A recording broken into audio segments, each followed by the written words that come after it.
இப்ப ஈவேரா அவர்கள் தான் தமிழை இழிவுபடுத்தி இருக்கிறாங்க.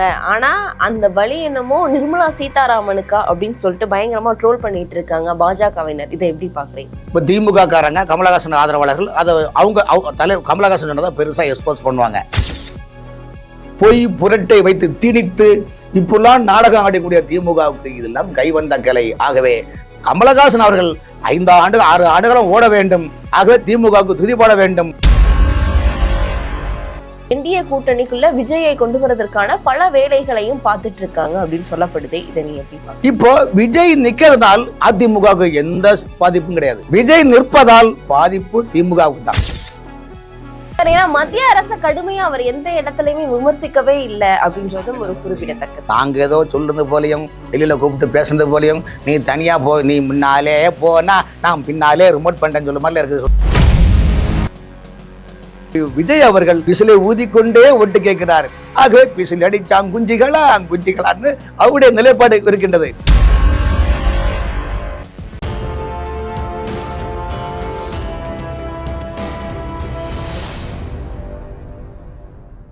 யூதமிழ் நேயர்களுக்கு வணக்கம். நான் உங்கள் பிருந்தாசங்கர். இன்று நம்மோடு சிறப்பு விருந்தினராக இருந்திருப்பது மூத்த பத்திரிகையாளர் VS ராமன் அவர்கள். வணக்கம் சார். வணக்கம்ங்க. எப்படி இருக்கீங்க? மன்னா இருக்கிறேங்க. இப்ப ஈவேரா அவர்கள் தான் தமிழை இழிவுபடுத்தி இருக்கிறாங்க. ஆனா அந்த வழி என்னமோ நிர்மலா சீதாராமனுக்கா அப்படின்னு சொல்லிட்டு பயங்கரமா ட்ரோல் பண்ணிட்டு இருக்காங்க பாஜகவினர். இதை எப்படி பாக்குறீங்க? அதாவது கமலஹாசன் அவர்கள் கேட்ட கேள்விக்கும் நிர்மலா சீதாராமன் அவர்கள் சொன்னது பதிலுக்கும் ஏற்கனவே நான் சொல்லிட்டேன். இதுதான் அதனுடைய நிலைப்பாடு. பட் சோசியல் மீடியா என்ற அடிப்படையில் இப்போ திமுக காரங்க கமலஹாசன் ஆதரவாளர்கள் அதை அவங்க தலைவர் கமலஹாசன் சொன்னதை பெருசாக எக்ஸ்போஸ் பண்ணுவாங்க. அப்போ பிஜேபி காரங்க என்ன பண்ணுவாங்கன்னா நிதியமைச்சர் பேசின மேட்டரை எக்ஸ்போஸ் பண்ண பாருங்க வீர தமிழச்சி வீரப்பன் எவ்வளோ கவுண்டர் கொடுக்குறாங்க என்பது ஆனால் ஒரு விஷயங்கள் 2 பேரும் தமிழர்கள் தான்.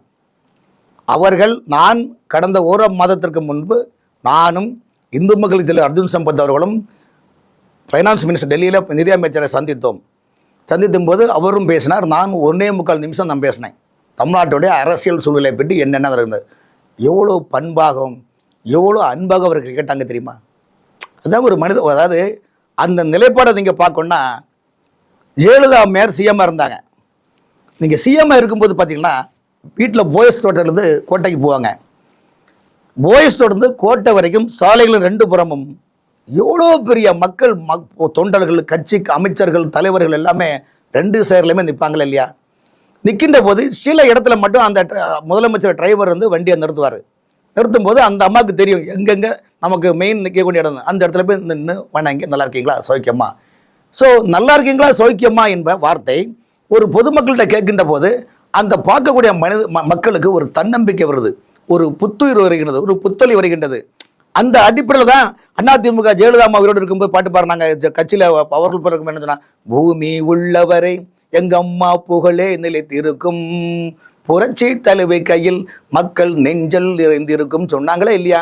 அத்தனை பேருக்கு ஜெயலலிதா அம்மா இருப்பது வரையிலும் அதிமுக தொண்டன் கையில் பாக்கெட்டில் ஜெயலலிதா உரம்படுத்தா பயனா உயிர் மண்ணுக்கு உடல் அம்மாவுக்குன்னு சொல்லிட்டு எவ்வளோ வண்டியில் நீங்கள் பார்த்துருப்பீங்க வாசகங்கள். ஸோ அன்னைக்கு ஒரு காலகட்டங்கள். அதே எம்ஜிஆர் முதலமைச்சர் இருக்கின்ற போது ஆல் இண்டியா ரேடியோ தான், இன்னைக்கு பிரைவேட் தொலைக்காட்சியில் இல்லை. அன்னைக்கு 2 பாட்டு தான் ஃபேமஸ் அதிமுகவுக்கு. ஒன்று TM சவுந்தரராஜன் பாடிய பாட்டு, இரட்டை இலை வெட்டி தந்த இலை ஜனநாயக சோலையில் தலைத்த இலை. அதே மாதிரி வாணிஜெயராம் ஒரு பாட்டு பாடினாங்க. என்ன பாட்டு தெரியுமா? வாசெலுங்கும் இரட்டை இலை கோலமிடுங்கள், காஞ்சி மன்னவனின் காலடியில் மாலையிடுங்கள். அந்த பாட்டு கேட்கும்போது எவ்வளோ வைப்ரேஷன் கொடுக்குது. முதலமைச்சர் 72 கட்சி ஆரம்பித்தார் எம்ஜிஆர். 77 முதலமைச்சர் ஆகும்போது அவர் செய்தியாளர் என்ன சொன்னார் தெரியுமா? நான் இந்த நாற்காலியில் இருக்கின்றேன் என்றால் எனது முதலமைச்சர் நாற்காலில் 4 கால்களோட அதில் ஒரு கால் பட்டுக்கோட்டை கல்யாண சுந்தரம். இன்னொன்று இந்த ஆட்சி வர்றதுக்கு மிகப்பெரிய கதம் 2 பாடலும் தான் வாணிஜெயராம் சொன்னாரா இல்லையா? அப்போ நன்றி மறப்பது நண்டன்று, நண்டல்லது அண்டே மறப்பு நண்டன்று. எம்ஜிஆர் கடந்த கால கஷ்டங்களையும் காமராஜர் வழியில் அவர் ஆட்சி அமைச்சார். இன்னைக்கு நடக்கிற தமிழ்நாட்டில் திமுக ஆட்சி காமராஜர் வழியில் ஆட்சி நடக்க முடியும்னு சொல்ல முடியுமா? இல்லாத ஒரு பேர், இல்லாத ஒரு பொருள் திராவிடம். எங்கே தேடுவேன் திராவிடம், எங்கே தேடு, இல்லாத ஒரு பொருளை இதாண்டா திராவிடம் சொல்லி பொய்யான ஒரு மேட்டை உள்ள திணிச்சு ஏன் அண்ணா அண்ணா பேரில் நீங்கள் இதுதான் அண்ணாவின் ஆட்சி, இதாங்க நம்ம கலைஞர் ஆட்சி இன்னும் சொல்ல வேண்டியதானே? அப்போ எதுவுமே சொல்லாமல் நீங்கள் இது இதாகணும். அப்போ இல்லாத ஒரு பொருளை இட்டு கட்டி பொய் புரட்டை வைத்து திணித்து இப்பெல்லாம் நாடகம் ஆடக்கூடிய திமுகவுக்கு இதெல்லாம் கைவந்த கலை. ஆகவே கமலஹாசன் அவர்கள் 5 ஆண்டு 6 ஆண்டுகளும் ஓட வேண்டும். ஆகவே திமுகவுக்கு துதிப்பாட வேண்டும். இன்னைக்கு திமுகவை பொறுத்த வரைக்கும் நாடாளுமன்றத்தில் பேசக்கூடியவர்கள் வயசாகி விட்டார்கள். ஆகவே அடுத்த ஒரு டிஆர் பாலுவாகவும், அடுத்த திருச்சி சிவாவாகவும், அடுத்த ராசாவாகவும் தன்னை நிலைநாட்ட வேண்டும் என்ற ஒரே எண்ணம் தான் கமலஹாசனுக்கு தவிர்த்து அல்லது மக்களின் நலனுக்கோ இல்லை முழுக்க செல்ஃப் யூஸ். கண்டிப்பா சார். இதெல்லாம் ஒரு புறம் இருந்தாலும் 2026 சட்டமன்ற தேர்தலுக்கு இன்னும் பாத்தீங்கன்னா ஒரு குறுகிய கால இடைவெளி தான் இருக்கு. இந்த குறுகிய கால இடைவெளியில இப்போ கிட்டத்தட்ட 4 முனை போட்டி அப்படின்றது ஒரு நிலவரமா இருக்குது. என்டிஏ கூட்டணி, இந்தியா கூட்டணி, இந்த பக்கம் நாம் தமிழர் தனித்து தான் நிற்பேன்றாரு, இன்னொரு பக்கம் விஜய் தனித்து தான் நிக்க போறாரு அப்படின்னு சொல்லிட்டு பலரும் சொல்றாங்க. ஏன்னா அவர் இன்னும் ஓப்பனா அந்த விஷயங்கள் சொல்லல. அவருடைய தலைமை ஏற்கிறவர்களுக்கு ஆட்சி அதிகாரத்துல பங்குன்னு சொல்லியிருக்காங்க. இப்போ ஒரு கடந்த சில நாட்களால அவர் கட்சி தொடங்கி 3 ஆண்டுகளாகவும் திமுகவை தான் பயங்கரமா எதிர்த்துட்டு இருக்காங்க. இப்போ விஜய்க்கு பின்னாடி பாஜக இருக்குதா அப்படின்ற ஒரு கேள்வி மிகப்பெரிய கேள்வியா இருக்கு. ஆனா பாஜக, அதாவது என்டிஏ கூட்டணிக்குள்ள விஜயை கொண்டு வரதற்கான பல வேலைகளையும் பார்த்துட்டு இருக்காங்க அப்படின்னு சொல்லப்படுது. இதை நீங்க எப்படி பாக்குறீங்க? நீங்க ஒரு ஆங்கர் கருதுனா, யூத் தமிழ் ஒரு ஆங்கர். நீங்க இப்ப கேட்ட கொஸ்டின் எப்படி தெரியுமா? கண்ணன் வருவான், கதை சொல்லுவான், வண்ண தொட்டில் கட்டி தாளாட்டுவான், குழல் எடுப்பான், யாழி சைப்பான், வலம்புரி சங்கெடுத்து தாளாட்டுவான்னு சொல்கிற மாதிரி இருக்குது. ஏங்க, ஒரு அரசியல் கட்சி ஏன்னா கேட்குற கொஸ்டினுடைய கண்டென்ஸ் அப்படி தான் இருக்குது.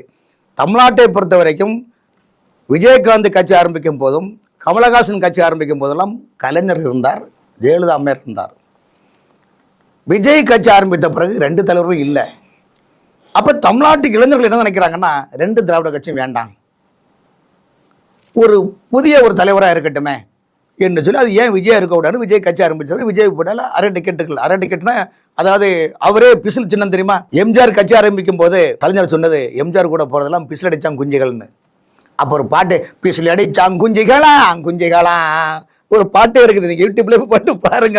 அது போல அவர் விஜய் சொல்லிட்டார், என்ன நான் பிசில் சின்னம் வாங்கிட்டேன், அவரே ஊதி பூன்னு ஊதி காட்டுறாரு. ஸோ எங்களை பிசில் அடிச்சாங்க குஞ்சு கூட சொன்னா சொல்லிட்டு போட்டோம், என் சின்னம் பிசில்னு அவர் சொல்லிருக்காரு. இப்போ விஜய் நிற்கிறதால் அதிமுகவுக்கு எந்த பாதிப்பும் கிடையாது. விஜய் நிற்பதால் பாதிப்பு திமுகவுக்கு தான்.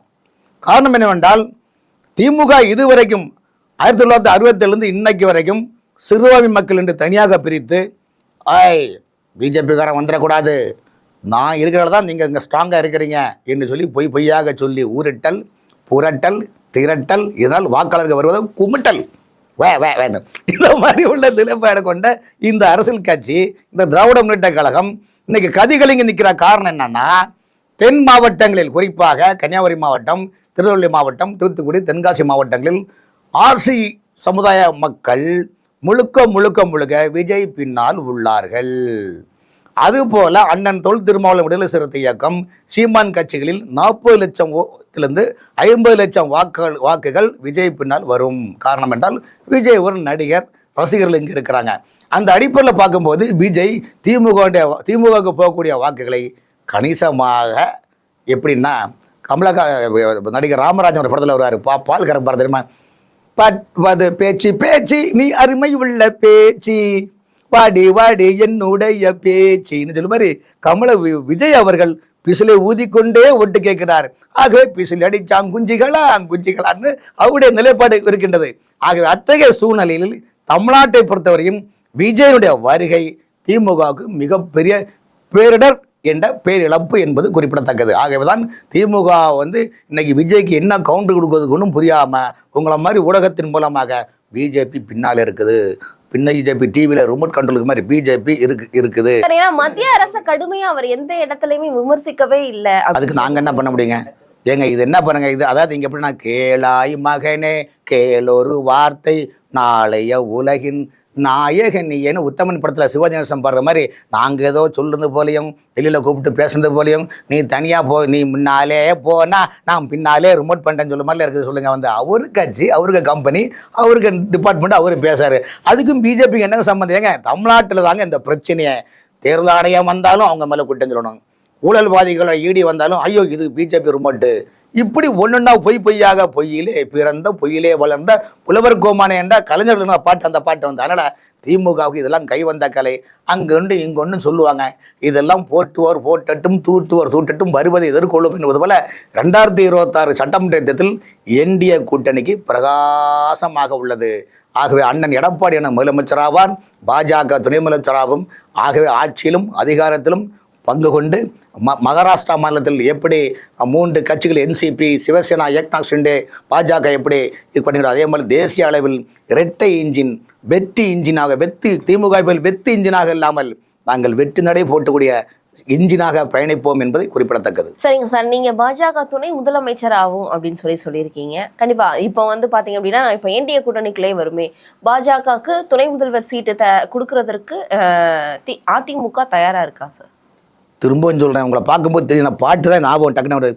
பார்க்க சிரிப்பு வருது, அடக்க முடியலே, ஆக்க பொறுத்த அண்ணாவுக்கு ஆற பொறுக்கலேன்னு சொல்கிற மாதிரி எல்லாமே ஒரு நீங்கள் விட்டு வாய்ப்பு. அதுக்கு முன்னாடி மாவை பிடிச்சதான் அது பண்ண முடியாது. தேர்தல் ஜெயிக்கணும், ஜெயித்த பிறகு யார் என்னென்ன சீட்டுகள் வாங்குறாங்க பார்க்கணும்.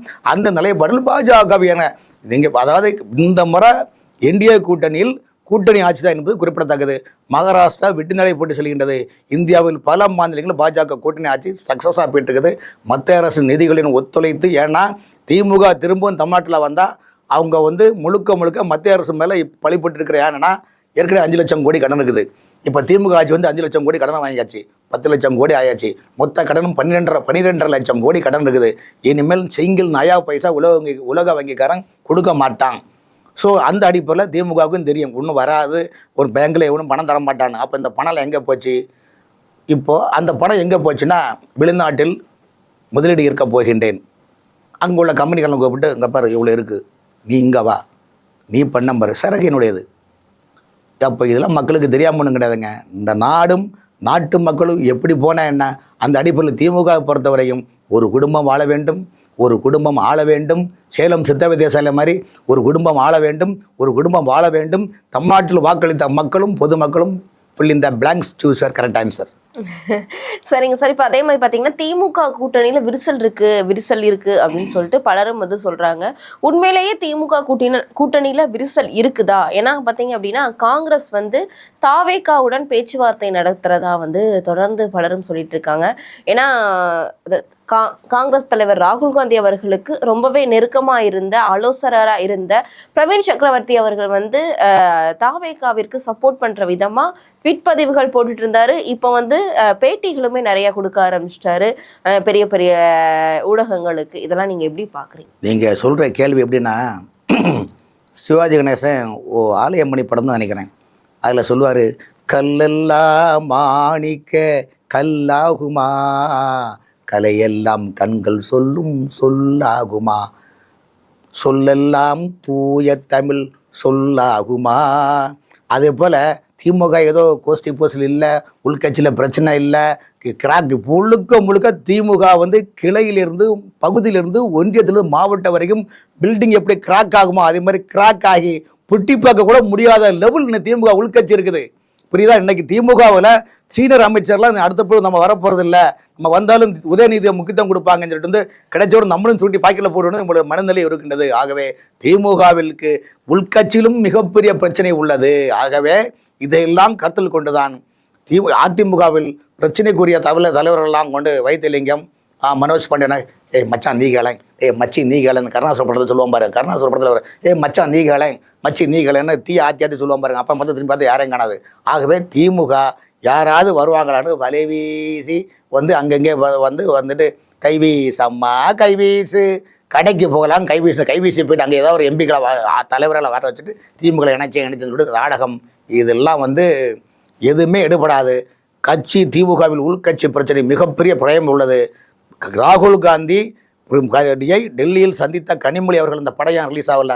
சந்தித்த படம் வெளியே வரணுமா? ஏன் வரல என்றால் அவர் 41 சீட்டு 2 எம்பி 41+2 கேட்டாங்க. ஆட்சியில் 3 மந்திரி கொடுங்க கேட்டாங்க. எந்த அம்மையார் சொன்னாங்க இல்லைங்க அதெல்லாம் முடியாதுங்க, 1980 ஷேர் தானே போடணும் பாதி 2011 நம்ம எப்படி நின்னோம், அதனால் உங்களுக்கு கூட கொடுத்தோம்னா கூட்டணி கட்சிக்காரங்க பிரச்சனை பண்ணிடுவாங்க ஓடிடுவாங்க, அதனால் பழைய மாதிரியே ஓகே பண்ணிடுவோம், நீங்கள் சண்டை போட்டிங்கன்னா பிஜேபிக்காரங்க உள்ளே வந்துடுவாங்க, என்னங்க நீங்கள் இதெல்லாம் சொல்லாமல் இருக்கிறீங்களே, கொஞ்சம் ப்ளீஸ் அட்ஜஸ்ட் பண்ணி பாருங்க என்று சொல்லும்போது ராகுல் காந்தி சென்று வாங்க அப்புறம் பார்க்கலாம்னு சொல்லிட்டாங்க. காரணம் என்னென்னா இன்னைக்கு வரக்கூடிய சட்டமன்ற தேர்தலில் கேரளா, பாண்டிச்சேரி, மேற்கு வங்கம், தமிழ்நாட்டிலாம் தேர்தல் நெருங்கிட்டு இருக்குது. இந்த நிலையில் அகில இந்திய காங்கிரஸ் கட்சியுடைய பொதுச் செயலரான KC வேணுகோபாலுடைய மனநிலை என்ன சொல்கிறாருன்னா, திருவனந்தபுரம் மாநகராட்சியில் கேரளாவுடைய கேபிட்டல் சிட்டின்னு திருவனந்தபுரம் பிஜேபி உள்ளாட்சி லோக்கல் மாநகராட்சி மேயர் ஆகிட்டாங்க. ஸோ கம்யூனிஸ்ட் சரிவந்து வைக்க சொல்கின்றன. ஆகவே மீண்டும் காங்கிரஸ் கட்சி கேரளாவில் ஆட்சி அமைக்கிற நிலைப்பாடு இருக்கின்றது. அங்கு RC இன மக்கள் அதிகமாக இருக்கிறாங்க. ஆகவே விஜய் அவர்களை ஒரு நாள் ஏன் நீங்கள் ஜோசப் விஜய்ன்னு சொல்லாமல் வெறும் விஜய்ன்னு சொல்லிங்க நினைக்கக்கூடாது, அது எங்களுக்கு சொல்ல வேண்டிய அவசியம் கிடையாது. விஜய் அவர்களை நல்லா புரிஞ்சுங்க, ஜோசப் விஜய்ன்னு சொன்னால் நீங்கள் மதத்தை சாயம் பூசிங்கன்னு சொல்லிங்க, நாங்கள் ஜோசப் விஜய்ன்னு சொல்ல மாட்டோம். இனிமேல் அவர் விஜய் விஜய் விஜய் விஜய் அவர் கில்லியாக நிற்கிறார் இப்போ. ஸோ அதில் அந்த விஜய் அவர்கள் வந்து RC ஓட்டு அவருங்க வந்துட்டு நம்ம தாவேக்கோட கூட்டணி வச்சுட்டோம்னா நமக்கு கேரளாவிலே நம்ம வெற்றி பெறுவோம், பாண்டிச்சேரியில் நம்ம வெற்றி பெறுவோம், கேரளாவிலே வெற்றி பெறுவோம், பாண்டிச்சேரியில் வெற்றி பெறுவோம். ஒருவேளை தாவேக்கா தமிழ்நாட்டில் ஆட்சி பிடிச்சிட்டாங்களா நமக்கும் பங்கு கொடுப்பாங்கல்ல. அதனால் ஒரே கல்ல 3 மாங்காய் இருக்குல்ல, ஒரே கல்ல 3 மாங்காய் இருக்கு இல்லையா. தமிழ்நாட்டை பொறுத்த வரைக்கும் திமுக கொடுக்கறத நம்ம வாங்கிட்டு போகிறோம், அவன் ஆட்சியில் வந்து அவன் குடும்பம் வரைக்கும் வாழ்ந்துட்டு நமக்கு ஒன்றுமே பண்ணல, ஒரு சிங்கிள் பைசா கூட நயா பைசாக்கு ஒரு டெண்டருக்கு ஒரு டான்ஸ் கூட பண்ணுறது கிடையாது. ஆகவே இந்த சூழ்நிலைகள் நமக்கு தேவையில்லை. ஆகவே இந்த சூழ்நிலை இன்னைக்கு உள்ள நிலைமையில் 3 மாதத்தில் கேரளா, பாண்டிச்சேரி, தமிழ்நாட்டிலே காங்கிரஸ் கட்சி ஒரு நிலைத்து நிற்க வேண்டும், தாவேக்கோட கூட்டணி செல்வதுதான் சிறந்தது என்ற நிலைப்பாடு உள்ளது. இதுதான் டெல்லி காங்கிரஸ் யோசித்து கொண்டிருக்கின்றன. இதில் தான் திமுக தடுமாறி கொண்டிருக்கின்றன. இந்த தடுமாற்றத்தை திசை திருப்பதான் போகாத ஊருக்கெல்லாம் புதுசாக வழிகாட்ட இருந்து அந்த மாதிரி வந்து நாடாளுமன்றத்தில் போய் கத்துறது, பிஜேபி எதிராக செயல்படுறது, திசை திருப்பி கவனத்தை செலுத்துது. பார்த்தீங்களா காங்கிரஸ் காட்டணும், பார்த்தீங்களா என்னாலதான் நீங்க பிரதமர் அவர்களை தாக்குறதற்காக காங்கிரஸ் உடைய எம்பிகள்லாம் வந்தாங்க. இன்னைக்கு எல்லாம் நாடகங்க, நாடகம் எல்லாம் கண்டேன் நாடாளுமன்றத்திலே. ஸோ அந்த மாதிரி ஒரு நிலைப்பாடு இருக்கின்ற காலத்தில் நிச்சயமாக திமுகவுடைய எதிர்காலம் 0. 2060 எங்கே 2026 சட்டமன்ற தேர்தலில் NDA கூட்டணி அமோகமாக வெற்றி பெறும் என்பதில் எந்த மாற்றமும் இல்லை. கண்டிப்பா பொறுத்திருந்து பார்க்கலாம் சார். நீங்க சொல்ற விஷயங்களுக்கெல்லாம் வந்து விடை 2026 சட்டமன்ற தேர்தலுக்கு பின்புதான் நமக்கு தெரிய வரும். கண்டிப்பா அரசியல் ரீதியா பல்வேறு விவரங்கள் எங்களோட பகிர்ந்தமைக்கு நன்றி சார். நன்றி.